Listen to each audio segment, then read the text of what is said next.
I thought if I can write a book that explains everything from start to finish of what's going on, what the pilots are doing, what the refueler does, what the airport manager's doing, what the operations centre's doing. There's a lot of this stuff people don't even know happens. Like the medical equipment we've got on board, it's like paramedic level, and all the different checks, the thought processes.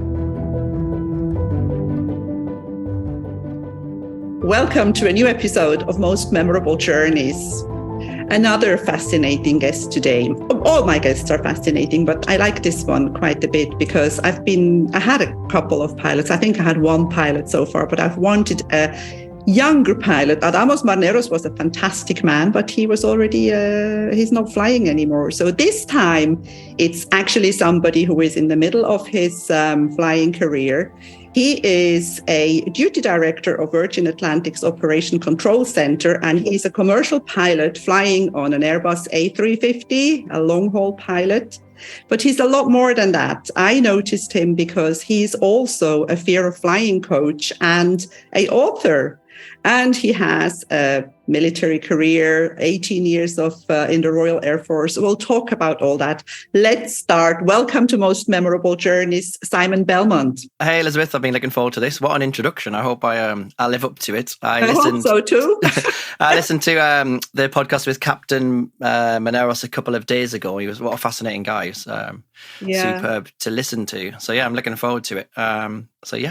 Flying was different. I think flying was different when he started. Flying has changed a lot. And it's quite fascinating because sometimes when I'm sort of a bit cheeky and I go to the front of the plane and I see the pilot there and I say to them, shouldn't you be in the cockpit? And they say, no, it's not necessary because the plane flies itself.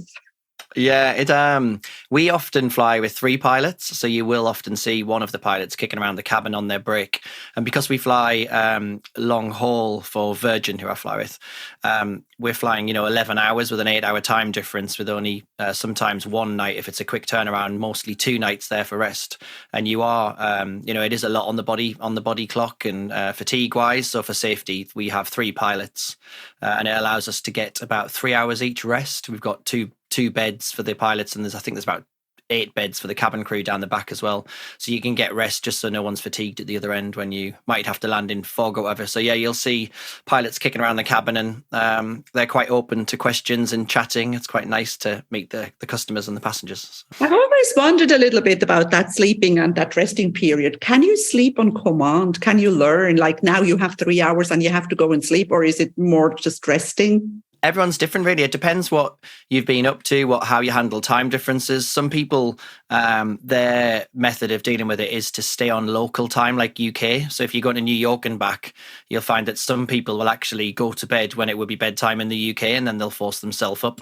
And that way it doesn't adjust their body clock so much. Others will just make the most of the time they are down route, and they'll just sleep when they get home. But depends on home life as well. I've got a little toddler running around, so I can't sleep on demand at home, but I can sleep on demand at home when I'm at work. Sorry. So yeah, because you're exhausted. Yeah, and sometimes just the 3 hours that you get just to be out of the flight deck and not listening to radio calls and not checking on weather and not checking all the systems and all of that, just to get a little break from it. It's like any job, you sometimes just need a little break away. So that sort of anywhere between an hour and 3 hour break just means that you're fresh when you come back, when you've got an 11-hour day. And you've got to remember there's about an hour and a half crewing before that. It's about half an hour to an hour to shut down the airplane at the other end. And then most people don't live right by the airport because it's so expensive. So you've got the commute to work as well. So it ends up being quite a long day. So yeah, that 3-hour break really recharges the batteries and keeps us all healthy and safe. Yeah, I guess it's just switching off for a bit. Now, let's start from the beginning. I want to know, when were you on a plane for the first time? How old were you? My parents, we moved around a bit. My dad was a journalist in the BBC, and he had a job in Canada, a job in Norwich. So from an early age, from about 2 or 3, I think, we emigrated to Canada, lived outside of Toronto for a few years, and then we flew. So we'd always fly back and forth to the UK to see family. Then we moved to Norwich. That was more car journeys and stuff, and then obviously the holidays. But I just remember you don't really remember too many memories, do you, from when you were a toddler sort of baby? But I just remember being on aeroplanes, and then I remember when I started to think about what was going on, just looking out of the window in complete cloud, and then next thing seeing the ground and the aircraft landing, and just thinking, how does this happen? And then my first interest was with air. A lot of people say, oh, it was Top Gun that made me want to be a pilot, but I think air traffic control was one of the first things that got me interested in flying. How does this aeroplane with 300 people on it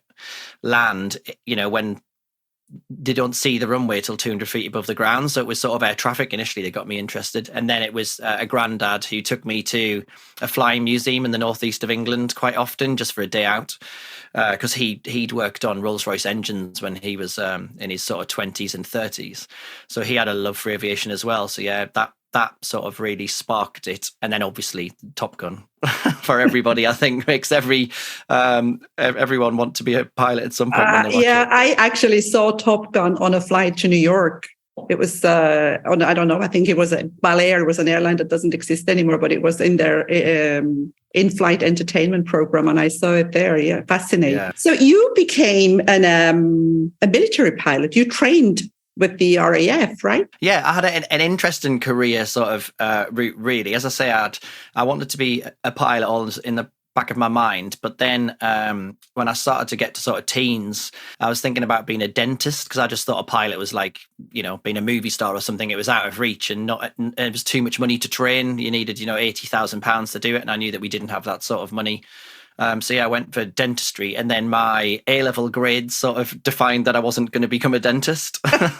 And thankfully, pilot selection, they have their own aptitude tests. Obviously, they want you to have a baseline education and pass certain grades, but they're not asking for AA stars and everything. They want you to have a brain that thinks logically, that can solve complex issues under real stress, sensible decisions, communication, and all that. And the fact that you've got an A star in maths, although that probably means you're a very clever person, it doesn't mean that you've naturally got all of that. So they test you in their own way. So then I wanted to join the Air Force. So I obviously went straight for the top and said I wanted to be a pilot. The initial medical came back and said I had hay fever, and that affects how you can clear ears and deal with pressure. So they said, you can't be a pilot. So then I went for air traffic control, because that was my initial love. I went for selection over the 3 days, and they test you for everything. And I was about 18 or 19, I think. And you literally have to be a born leader to get through at that stage to be a commissioned officer, because you're going to have to 45-year-old men and women who've done 20, 25-year careers by then, and you're effectively on paper their boss. So yeah, they said, you're not quite up to it. You're very good in a lot of areas, but just some of your leadership needs working on. Go to get a degree and then come back. And I thought, well, I could spend 3 years doing a degree, and I might not necessarily then pass in 3 years, and I'm now stuck with a degree that I might not be able to use. So I said, are there any other jobs? And to cut a long story short, they said, go for a ground job as an engineer. So I went for it and went for a jet engineer. So I got through the training, ended up being a Tornado jet engineer, and I was in a hangar in the northeast of England, in a military base there, where the Tornado fighters used to scream over the top of the hangar. And I think for 3 or 4 years, every day I used to think, I want to be flying them, not fixing them. This is an amazing job, but I want to be flying them. So yeah, I was lucky enough to be selected because of good grades that I got on a technical course to go for a Philip Sassoon Award, it was called. And that was the top 6 technicians. They would put up against each other alongside officer selection again. So this is about 4.5 years into the Air Force. And the best ones would win a private pilot's license. And the idea was you'd learn how to fly a plane, and then you'd go back to being an engineer. And now you have a better understanding of how the plane flies and what the pilots are up to. But if you're good enough, they also look at you for airman, air crew, pilot, engineering officer, what have you. And I was lucky enough to win it and get accepted as a pilot into the Air Force then, so switching over from an airman to an officer. And I remember they got me in and said, oh, look, you've won the award. Congratulations. We'd like to offer you a job as a pilot. However, the second person was an engineering officer. Would you mind if we gave the award as PPL, the private pilot's license, to them? And that means they can be a better engineer, because we're going to train you to be a pilot anyway. So I was like, yeah, no problem at all. So yeah, there's an engineer around somewhere who can now fly a small plane. Thanks to you. Well, not to me, but yeah, a little bit, I suppose. What happened to the hay fever? It went, as long as you were 3 years symptom and treatment free, and it seemed to be sort of just a teen thing that I had. Okay. It sort of passed and got me through the medical then. And then, I went through all of the training and ended up achieving that dream where I ended up being one of the pilots flying over the hangar in a tornado for a little while. So I did about 5 years fast jet flying, flew the Hawk that the Red Arrows fly, not in the Red Arrows, but the same jet in training. And then the Tornado F3 for about 8 months, and then ended up transferring over to bigger aeroplane, the C17. So yeah, it was quite a varied career. It's a dream. It was a dream of yours. Yeah. Yes. And is it still a dream? Do you still believe? Do you still love it as much as you thought you would? Oh God, yeah. The flying's just fantastic. I'm glad I got it out of my system to do all that low-level flying and the formation stuff and all that sort of stuff. And then some of the military background, which I had some real good highlights. But then, I always wanted a sort of second career in the airlines. If I could possibly make it. And then, here I am. Very, very lucky boy. There's not one day I get up and don't think I'm very lucky. That's so beautiful. I think, it's a calling. I think it's the kind of thing that you really, really, you either do it and you enjoy it very, very much, or you're not made for it. Because I want to talk about you flying for the government, for the British government. Yeah, as part of that military role, I was a Boeing C17 training captain. So I used to train others to fly it, and I'd had an operations job on the squadron for about 3-4 years of running the operation while being a pilot as well. And then various sort of government jobs would come up. Some of them were non-government organisations. Some of it was sort of aid relief, support. Some were anti-drug stuff in the Caribbean. Others were the military side of things. And then the odd government thing came up, which the highlight was, for me, was being chosen to fly the Prime Minister, which was, fantastic flight. It was David Cameron at the time, and it was all a big deal. It was his first flight into Afghanistan to meet Karzai, I think it was, the Afghan Prime Minister, for talks, the first time ever. I remember it was late at night because he'd come direct from some awards ceremony. So he got on board and he was about 45 minutes late. So we left late. And then when we arrived into Afghanistan, there was a huge sandstorm coming through. So I had to make a decision. I remember this coming up in my airline interview, actually, because they asked when have you had to make a difficult decision and talk us through it. And I said that I had the Prime Minister on board, and I had to make a decision to make him even more late, that I was going to hold off to the north of the airfield at altitude where it was safe until the sandstorm had passed through, because it was daylight and, it was quite a dangerous area to be landing an airplane into. So we held off for another 45 minutes, gave the justification why, and then we made a safe landing in and off he went. And I remember them saying in the airline interview, so what made it a particularly difficult decision, and how did you communicate this to the Prime Minister? And I said, well, because he was sat behind me on the flight deck the whole time. So he sat and listened to the whole decision-making process and the justification for it. And I explained that it was, the safety of the airplane, the people on board, because there was a lot of people on board as well, and him, that it was the safest thing to do. And he agreed. And I said, I'm very sorry, it's now going to make you I think it's about an hour late, because we'd made up some time, but now I was going to throw some of it away. And he totally understood. It was great. But it was quite a precious scenario, because in the opposite seat to him was the Chief of Defence Staff, who's the guy in charge of the Army, Air Force, Navy, Marines, the lot. So I had sort of two of the most powerful guys in the country sat behind me making one of the most difficult decisions. It was quite a tricky decision at the time. But this is an interesting thing that you're saying here about, he was an hour late. But I often, sometimes when a plane is late, when I'm sitting there and I see people are getting aggravated and they start complaining to the ground staff, who can absolutely do nothing about it. They are just there. And I sometimes let out this smart phrase, I always say, well, I would rather be an hour late and safe than get on a plane that's not properly checked, or get on a plane and that always shuts everybody up, because that's the truth, isn't it? It is, yeah. We don't cut corners in aviation. It is all completely safety driven. We run along the lines of safe, legal and commercial when we make a decision. So the first thing is safety. Everything drives that. And then after that, so obviously it has to be legal and within the regulations and all the rest of it. And then is it commercial as well? Or is it going to get the most of the people to the place where they bought the ticket from? And that all comes into your decision-making process. But yeah, it is frustrating when things are delayed, and you're completely right. I think it's our job now in commercial aviation to make sure that we understand that people have got somewhere to go. They've got family and relatives. They've got meetings. They've got weddings to get to. They've got a holiday they're excited with. They may have dragged their children children on a short haul flight across Europe to get onto yours. And it's just all about the communication and sympathizing with people and just trying. I think if you explain it in the right way, then people understand and it sort of calms them down a little bit. You do get the odd person who's just, everyone has a bad day and we have to just take that on our stride. You do. And I have noticed post-COVID, people are a little bit more aggressive. They're less patient. I don't know if it's because they are, I don't know, maybe more afraid, or I don't know what happened, but I have noticed that lately that people have less patience, or people maybe are just more busy. But let's go back a little bit to David Cameron. Where else did you go to? What was Afghanistan must have been the most exciting place. Did you stay there? Did you get to stay, or did you just? No, we tended to fly in and land just for a few hours while we offloaded whatever, a helicopter or the people or supplies or what have you, just quite quickly, and then we'd get out of there and go to like a staging station outside of Afghanistan.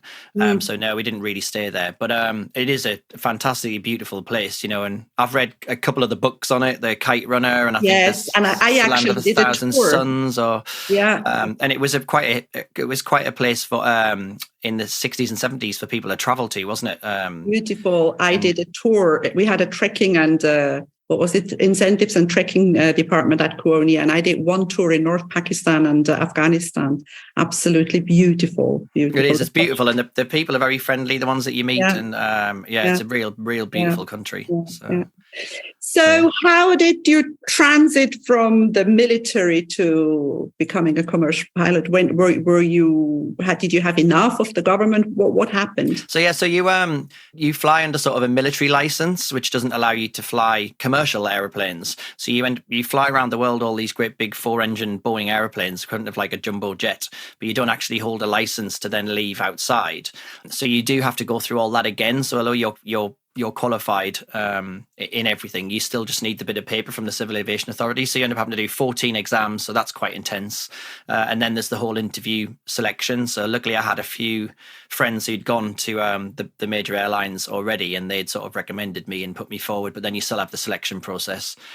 Thankfully, I was successful with Virgin. That was my real dream shot that I wanted. All my friends who'd gone there had loved it. And it was just like, the dreams and all. I'd followed Sir Richard Branson as long as I can remember, and all of his successes and amazing companies that he'd made. And I was just like, I really want to work for those, Obviously I had British Airways as well, and I wouldn't say no to any airline. I just think it's the most fantastic job, but that was the dream. So yeah, I managed to achieve that, and absolutely loved it. It was a finish on a Friday from the Air Force and started Virgin on a Monday. So yeah, I had no time off. It was straight into it.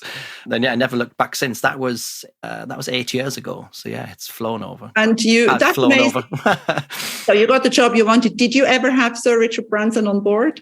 Yeah, I've got a couple of nice pictures with him. He'd flown into the UK to do some sort of deal with his I think it was Virgin Galactic.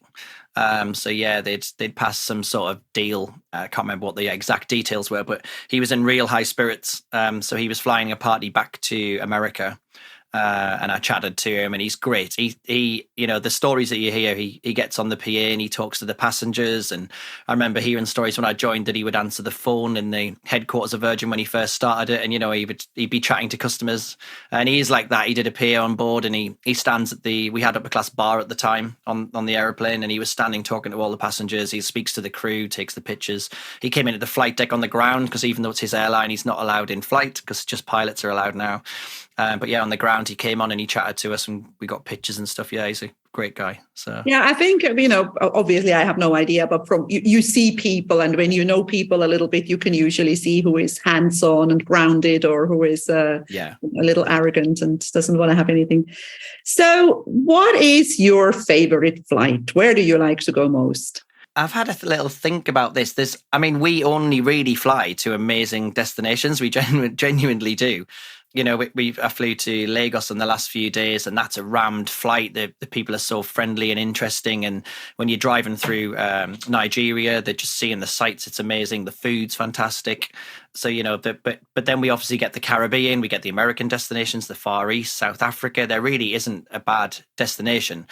And I think the main thing really is that I've picked up over the years from Air Force flights and commercial flights is that you can be in the most fantastic place, but if you're with a crew that are staying in, they're off shopping, or everyone just does their own thing, you can be quite lonely in the most amazing place. And I've stood over, say, the Grand Canyon or whatever, and I've seen sights and I've thought, God, I wish my partner was with me. I wish my kids were with me. I wish my dad or my mum or my brothers, sisters were with me, or best friends, And then there's other trips where you're in a real rubbish place in a porta cabin in the middle of, the desert somewhere with nothing to do, and you've got a great group of people and you just have the best time.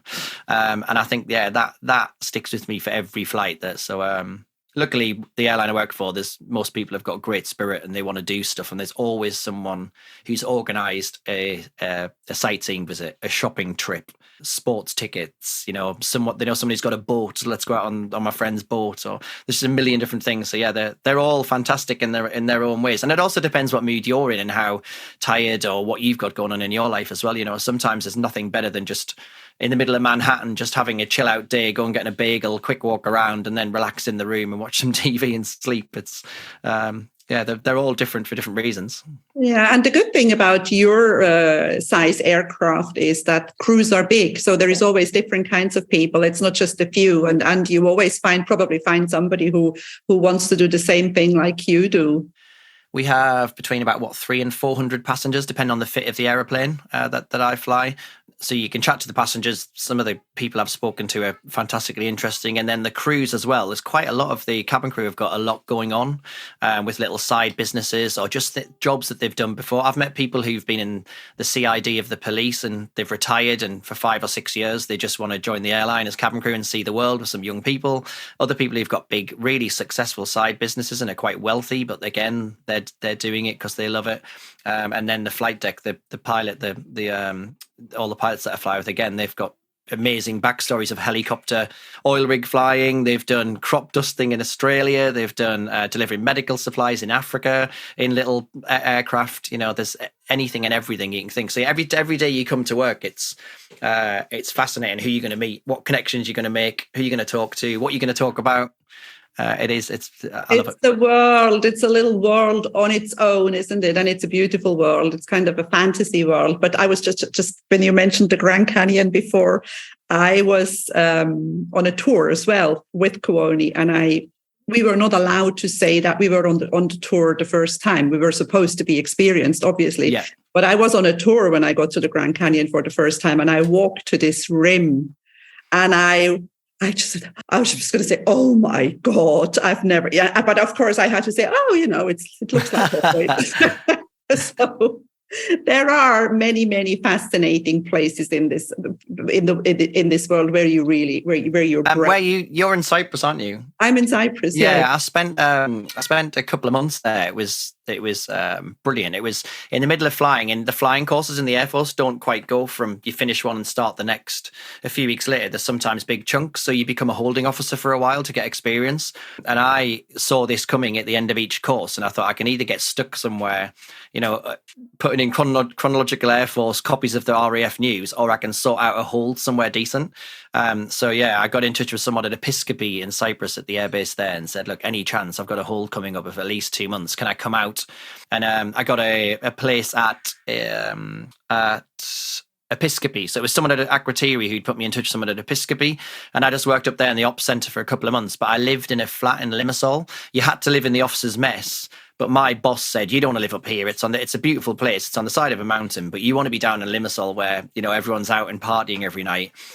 So get a room in the mess, book somewhere downtown. I won't say anything if you won't. And yeah, we went down there and we met some expats and some Cypriots who owned bars. I used to sit and drink for free. And, it's just... I live in Limassol.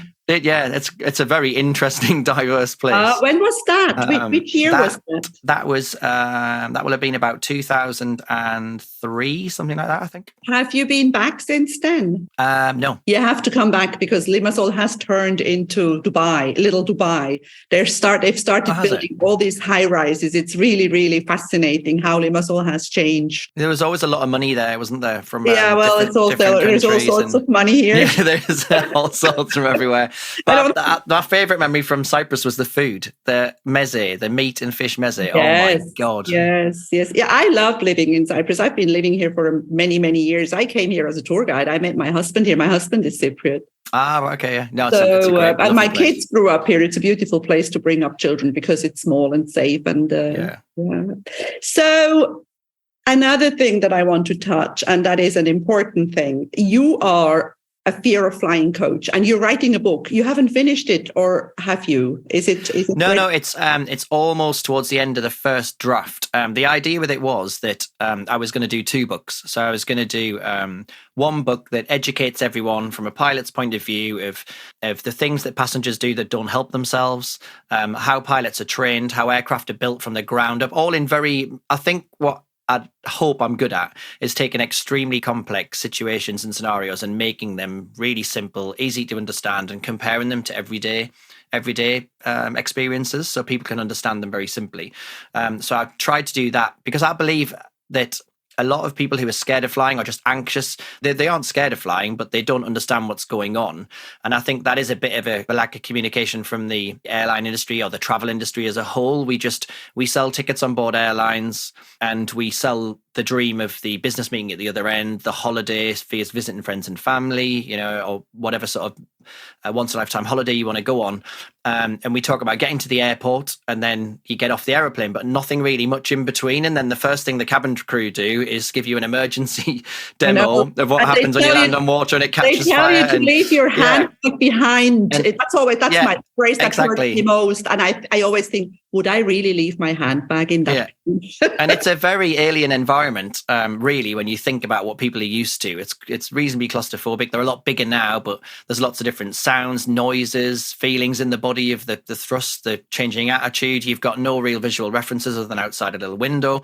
So I really do understand why people are really fazed by it, and some are terrified and some are just a little bit nervy about it. So I thought if I can write a book that explains everything from start to finish of what's going on, what the pilots are doing, what the refueler does, what the airport manager's doing, what the operations center's doing. There's a lot of this stuff people don't even know happens. Like the medical equipment we've got on board, it's like paramedic level, and all the different checks, the thought processes, all the redundancy in an aeroplane that, it can fly around in one engine, no problem at all. It's not ideal.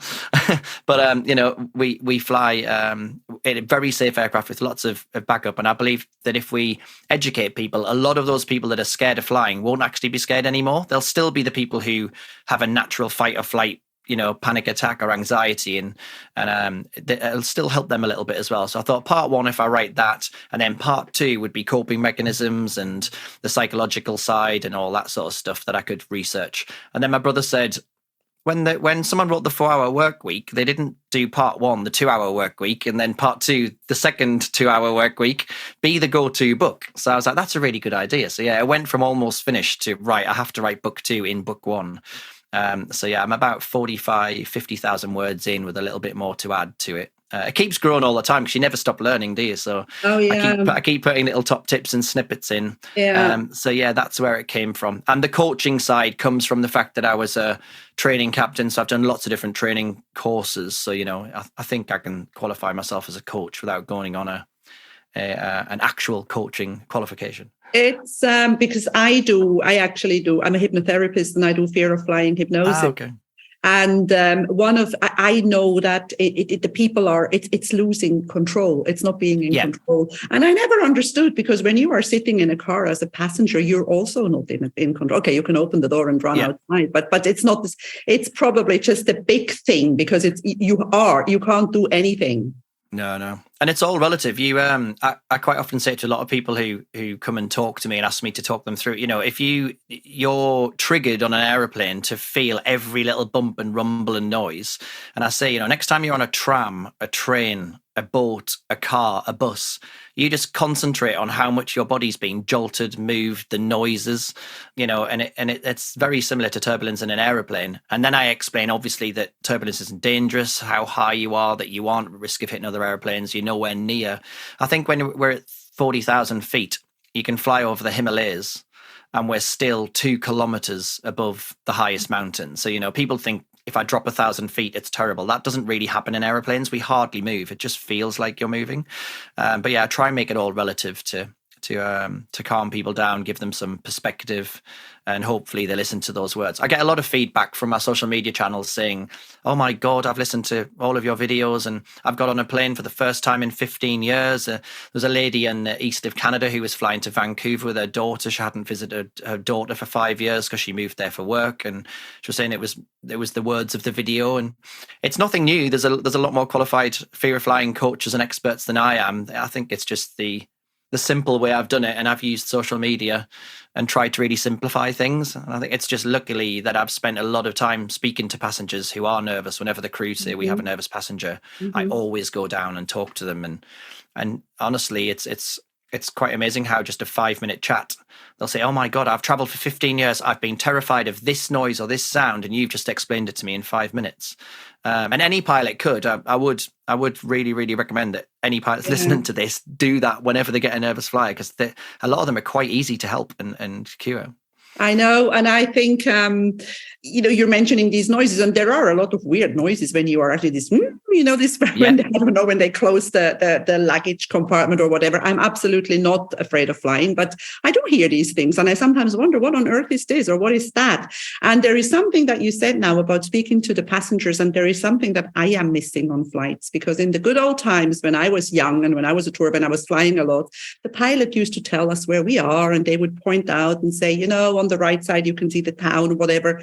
And now, I don't know, is it the passengers that don't want to hear it because everybody is listening to something, everybody has earphones, or is it safety? Are the pilots not supposed to talk so much anymore? What is it? We generally do if there's something really stand out. I think it's come from years of, I think it's the development of sort of in-flight entertainment. People are and now have a TV in the back of every seat, well, certainly on our airline, and they can watch movies, audio, they can actually look on an interactive map and tells them where they are. And then others they pay a lot of money to get on the aeroplane to start with, because it's long haul, and then they pay extra money for the nicer seats. And some people are flying to business meetings and they need 6 hours sleep or 7 hours sleep because they've got a huge business meeting. Others have just got their babies off to sleep. So it's trying to keep everybody happy. And I think it's just sort of it's a judgment, really. Is it during the day and everybody's awake and actually saying the Himalayas are out the right-hand side of the window is a good thing. You're not going to disturb. And then others, it's nighttime. Babies have just got to sleep. People have paid to sleep. And now we're going to wake them up to tell them that we're flying over Vegas on the left-hand side. It's a judgment call. So I think that's why you don't hear it as much. Yeah, I understand. It makes a lot of sense what you're saying, really. And as you say, I'm talking about the times when there was just a little music at the end of the flight when you were getting off the plane. Everything else, there was no in-flight entertainment. We had a book, and we're very lucky that we see it all. It's I never take it for granted that some of the sights that I see out of the window are just. I was just going to say, insane. I mean, you've got the best view. You must be seeing. We have huge windows on the A350. It's like the biggest windows of any airline. Yeah, and you see, it's like, for me, a sunrise or a beautiful sunset are always fascinating. I mean, that's always amazing, but we see rocket launches of the actual shockwave with in the dark of rockets launching with a shockwave coming off the nose. And these are huge streaks in the sky, and the sun's obviously the other side of the planet lighting it up. So you get some amazing light. The northern lights, as I say, just flying over big cities and seeing how huge they are and how vast it is. You fly, and how big some of these countries are. We hit Morocco and then we've got another 9 hours to South Africa, and you think, my God, you hit the east coast of America and it's still another 5 hours to the west coast, flying at 500-600 miles an hour. The earth is enormous. So we're already coming towards, I'm just looking at the time, we're coming to the end. How will people be able to find that book, and how can they find you as a coach? So the main, I think the name that I'm going to go for is Fly Phobia for the book. So that's what to look out for when I try and push it out. But I've got a TikTok channel, which is Flyman Simon. I'll put the link. I will put the link in FlymanSimonA 350, and I've got a TikTok and an Instagram. There's about 65,000 followers on TikTok, so that's the big one. A couple of thousand on Instagram that I'm trying to build. So you can direct message me on there, find me on there, direct message me on there, watch the videos. You can always email me, and in those two platforms, Instagram and TikTok, I now have a link to an e-commerce store called a Stand Store, and on there there's a couple of free little mini books, ebooks. I've done one on how to a pilot's top tips, 10 top tips to jet lag recovery. I'm just finishing pilots 40 top hacks to travel. So all the things that I've learned and heard from cabin crew, pilots and passengers over the years, all put into one place. You can get that there. The book will be pushed on there. And then I'm in the process of, I've bought this equipment and a nice camera and stuff to do a fear of flying course eventually, and then some one-to-one coaching and what have you. So yeah, just have a look on there. And I'm sure if you follow me, I'll put the updates out. Fantastic. We'll put the links in the show notes. And also there is something some trivial information that I have about flying. I read somewhere that you would have to fly 19,000 years every day to end up in a plane crash. That's a long time. Yeah, it's the figures are ridiculous. The statistics are just, they say without a doubt it's the safest form of travel, and it's because of all the regulation, the safety, the backup, the training, everything. And what I do try to say to people is that someone who's nervous or have a fear of flying, when they get to the airport, they build up, and then the tension rises, and then on the aeroplane they're terrified or they're scared or they start to get a panic attack. And I say, at the second you're at the airport, that is the safest place you can be. You've just taken the most dangerous journey by a long stretch. No matter what mode of transport, you have just taken the most dangerous part of your journey, because once you're in the airport and you're on the aeroplane, it's extremely, extremely safe. We train in the simulator all the time, and they take multiple systems from us, which statistically is, almost impossible, all of those systems. And the aircraft still flies like perfectly well. And it can fly for hours and hours on end. And it's a big Cessna at the end of the day. It flies like a big single engine piston aeroplane, and you can still fly it like a pilot. Some systems may be degraded and you may lose some functions, but it's a perfectly safe airliner to land. And we prove that all the time in the simulator, that no matter what they throw at us, we get it to a successful conclusion. And it's realistic. It's not a computer game. It acts how the airplane acts. So yeah, it is ironic that people are terrified of the flying but they'll jump in with any driver or on any mode of transport, and they'll not think twice of the dangers of that. It's just a mindset, isn't it? It is. It's all in the mind, and all this coming from a very, very experienced pilot. Yeah. I mean, you've been flying for many years. I have to say one funny thing that's just happened. My fiance's cabin crew and her grandmother's just come over to visit us to say hello, and I said that I was going to come on your podcast, and I said, oh yeah, I'm chatting about a fear of flying, and she innocently said, oh my God, I didn't know you had a fear of flying, Simon.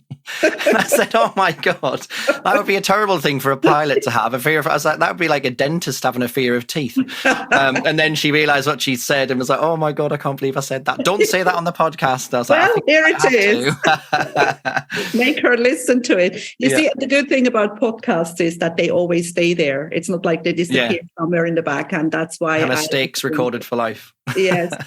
Any last words, because we're coming to the end? No, it's fantastic having me on. Really appreciate it. I've listened to a lot of your podcasts. Anyone listening this and liking it should listen back. There's some really, really interesting ones. And yeah, it's been a pleasure. Hopefully you'll have me on again when I progress the fear of flying business. And, absolutely. We'll talk about that book when it's out and how people are reacting to it. Thank you so much for being on Most Memorable Journeys today. Thank you so much, Elizabeth. Have a great year. Thank you, everybody. If you enjoy my podcast, please like, share, and subscribe to my channel. You will find all the information in the show notes.